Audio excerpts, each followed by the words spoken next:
Hi friends, అందరికీ నమస్కారం. Friends, విద్యార్థులందరికీ కూడా గుడ్ న్యూస్ అయితే వచ్చేసింది. సంక్రాంతి సెలవులు ప్రకటించిన తెలుగు రాష్ట్రాలు. సో దానికి సంబంధించిన కంప్లీట్ ఇన్ఫర్మేషన్ తెలుసుకుందాము. వీడియో పూర్తిగా చూడండి. అలాగే తప్పకుండా లైక్ చేయండి. మరిన్ని అప్డేట్స్ కోసం ఛానల్ని సబ్స్క్రైబ్ చేసుకోండి.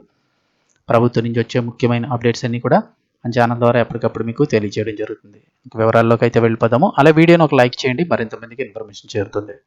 పాఠశాలలన్నిటికీ కూడా సంక్రాంతి సెలవులు అయితే ప్రకటించారు. ఏపీ అటు తెలంగాణ రెండు తెలుగు రాష్ట్రాలు కూడా సెలవులు అయితే ఇచ్చాయి. అసలు ఎన్ని రోజులు ఇచ్చారేంటి తెలుసుకుందాం. విద్యార్థులకు బిగ్ అప్డేట్ వచ్చేసింది. సంక్రాంతి సెలవులు ఖరారయ్యాయి. రెండు తెలుగు రాష్ట్రాల్లో పెద్ద ఎత్తున జరుపుకునే సంక్రాంతి పండుగ సెలవులపైన విద్యాశాఖ స్పష్టతనిచ్చింది. ఇప్పటికే 2026 అకాడమిక్ క్యాలెండర్ను ప్రభుత్వం ప్రకటించింది. పరీక్షలకు సంబంధించి షెడ్యూల్ని సైతం విడుదల చేసింది.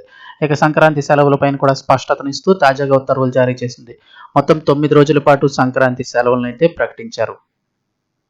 సంక్రాంతికి తెలుగు రాష్ట్రాల్లో ప్రత్యేక స్థానం ఉంది. సొంత గ్రామాలకు వెళ్లి పండుగను జరుపుకుంటుంటారు. దీంతో ఈ పండుగ సెలవులను ఇప్పుడు ప్రకటించడం జరిగింది. ఆంధ్రప్రదేశ్ విద్యాశాఖ ఇప్పటికే సంక్రాంతి సెలవుల తేదీలను నిర్ధారించింది. జనవరి 10 నుంచి జనవరి 18 వరకు కూడా, అంటే మొత్తం 9 రోజులు 2026 వరకు కూడా పాఠశాల సెలవులు ఉంటాయని ప్రకటించింది. మొత్తం 9 రోజులు సెలవులు ఉండనున్నాయి.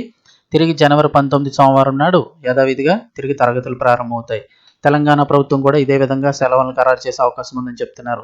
తెలంగాణలో జనవరి 10 నుంచి జనవరి 15 వరకు పాఠశాలలు సెలవులు ఇచ్చేందుకు ముందుగా ప్రతిపాదనలు అయితే చేశారు. అయితే ఇప్పుడు ఏపీ తరహాలోనే సెలవులపైన అధికారికంగా ప్రకటన వచ్చే అవకాశం కనిపిస్తోంది. జనవరి 19 నుంచి తిరిగి మళ్ళీ పాఠశాలలు అయితే ప్రారంభం కానున్నాయని చెప్తున్నారు. సెలవుల అనంతరం సిలబస్ ప్రకారం తరగతులు యథావిధిగా కొనసాగుతాయని విద్యాశాఖ స్పష్టం చేసింది. పరీక్షలు, అకాడమిక్ క్యాలెండర్లో ఎలాంటి మార్పులు ఉండవని అధికారులు తెలిపారు. సంక్రాంతి పండుగలకు ఊళ్ళకు వెళ్లేందుకు ఇప్పటి నుంచే ప్లాన్ చేస్తున్నారు. రైల్వే, ఆర్టీసీ సైతం సంక్రాంతి ప్రత్యేక సర్వీసులను అందుబాటులోకి తెచ్చింది. దీంతో ముందస్తుగా రైళ్లు, బస్సు టికెట్స్ను బుక్ చేసుకుంటున్నారు. ఈ సెలవులు ప్రభుత్వ, ప్రైవేటు విద్యా సంస్థలు అన్నిటికీ కూడా వర్తిస్తాయి. 9 రోజుల సెలవులు అనేది అదనంగా పాఠశాలలు జనవరి 23న వసంత పంచమి, జనవరి 26న గణతంత్ర దినోత్సవం సందర్భంగా సెలవులు ఉండనున్నాయి. జనవరి 14న భోగి, జనవరి 15 సంక్రాంతి, 16 కనుమ, 17 ముక్కనుమన ఇలా వరుసగా పండుగలు జరుపుకుంటారు. ఇందుకు అనుగుణంగా ఉండేలాగే సెలవులను అయితే ప్రకటించారని చెప్తున్నారు.